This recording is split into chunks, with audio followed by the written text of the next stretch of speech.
Sir நேற்று நம்ம payment conditions பற்றி பேசும்போது நீங்கள் மேக்ஸிமம் அட்வான்ஸ் மாதிரி கிளைண்ட்ஸோட பேசி நம்ம அமௌண்ட் வாங்க சொன்னீங்க.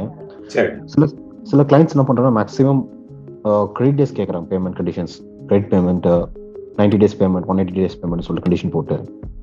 நார்மலா பாத்தீங்கன்னா இந்த பெரிசபிள் ஐட்டம், கெட்டு போற தன்மையுள்ள பொருள், இல்ல எளிதில் உடையக்கூடிய பொருள் இல்லையா, சீக்கிரம் ஹேண்டில் வித் கேர் ப்ராடக்ட், இந்த 2 ப்ராடக்ட்டுக்கு வந்து பாத்தீங்கன்னா கம்பல்சரி அவங்களுக்கு அட்வான்ஸ் ஃபுல் அமௌண்ட் கொடுக்க மாட்டாங்க. அந்த 2 ஐட்டத்துக்கும் கண்டிப்பான முறையில ஒண்ணு ஃபுல்லா கிரெடிட் கேட்பாங்க, இல்ல அப்படின்னா ஒரு பார்ட் அமௌண்ட் கிரெடிட் நிப்பாட்டணும்னு நினைப்பாங்க. இது கம்பல்சரியா நடக்கும்.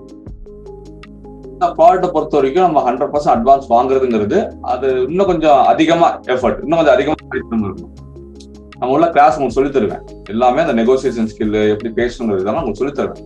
இன்னும் பேமெண்ட்டை பத்தின டாபிக் வரல. நம்ம இந்த டாபிக்ல வரும்போது பாத்தீங்கன்னா அதுலயும் எப்படி நீங்க ஸ்மார்ட்டா பேசலாம், அதுலயும் எப்படி நீங்க அட்வான்ஸ் வாங்குறதுக்கு முயற்சி பண்ணாங்கதான் உங்களுக்கு சொல்லி கொடுத்துருவேன். பட் இன்கேஸ் இப்ப நீங்க அதெல்லாம் தெரியாம இப்போதைக்கு உங்களை பார்க்கும்போது ஒரு ஃப்ரெஷரா உள்ள வர்றாங்க ஒருத்தவங்க அப்படின்னா அவங்களுக்கு வந்து அதுல நீங்க எவ்வளவு பேசினாலுமே முட்டி மோதினாலுமே உங்களுக்கு ஃபுல் அமௌண்ட் அட்வான்ஸ் வாங்குறது சிரமம் தான். ஒரு சராசரியா ஒருத்தர் உள்ள வந்து வாங்கணும்னு சார், சரிங்களா? மற்றபடி மற்ற எல்லா பாட்டுக்குமே நீங்க பேமெண்ட் 100% அட்வான்ஸ் வாங்குறதுக்கான யுக்திகள் உங்களுக்கு சொல்லி தந்துருவேன். எப்படி பேசணும், எப்படி நெகோசியேட் பண்ணணும், எப்படி அவங்க மைண்டை மாற்றணும், எப்படி நீங்க ரிஸ்க் ஃப்ரீயா ஒர்க் பண்ணுங்கிறத உங்களுக்கு சொல்லி தந்துடுறேன், சரிங்களா? அதே மாதிரி ஒருத்தர் கிரெடிட் தான் போகணும், உங்க மேல ஃபுல்லா நம்பிக்கையே கிடையாது, ஆர்டர் கன்சிக்யூட்டிவ் அடுத்து தர்றேன், கான்ட்ராக்ட் சைன் பண்றேன்னு சொல்லி ஆசை காட்டுவாங்க சிலருக்கு. இது எதுக்குன்னா முதல்ல உங்களை பேமெண்ட் அக்செப்ட் பண்ண வைக்கிறதுக்காக அவங்க பண்ணக்கூடிய ஒரு சில சூச்சம் வந்து சில அதுக்கு மயங்கி ஒரு மாதிரி என்ன சொல்லிடுவாங்க, சரி ஓகே கான்ட்ராக்டர் வரப்போதான் பண்ணிக்கலாம், 1 டேர்முக்கு போய்க்கலாம், பிரைஸ் மட்டும் தானே, இந்த பேமெண்ட் தானே அப்படின்ற மாதிரி அந்த ஒரு 1-2 அட்ஜஸ்ட் பண்ணிக்குவாங்க அவங்க கேட்கான்னு குறைச்சிக்கிறது. பட் ஒரு மேனுஃபேக்சரா பாத்தீங்கன்னா எந்த இடத்துல ஸ்டவனா இறங்காம கட்ஸா நின்றுட்டா அது நம்ம ஓவர் கம் பண்ணிட முடியும்.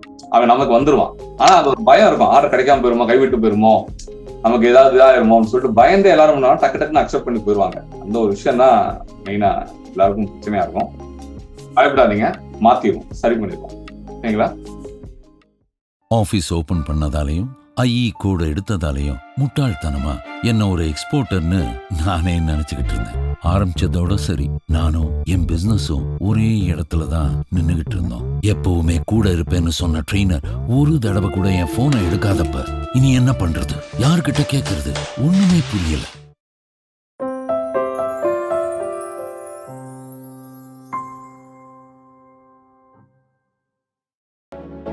எக்ஸ்போர்ட்ட கத்துக்கிட்டா போதுமா? அத பத்தின புரிதல் வேண்டாமா? புரிதல் மட்டும்தான் வியாபாரத்துல உங்களை நிலைக்க வைக்கும். கற்றலினும் புரிதல் நன்று.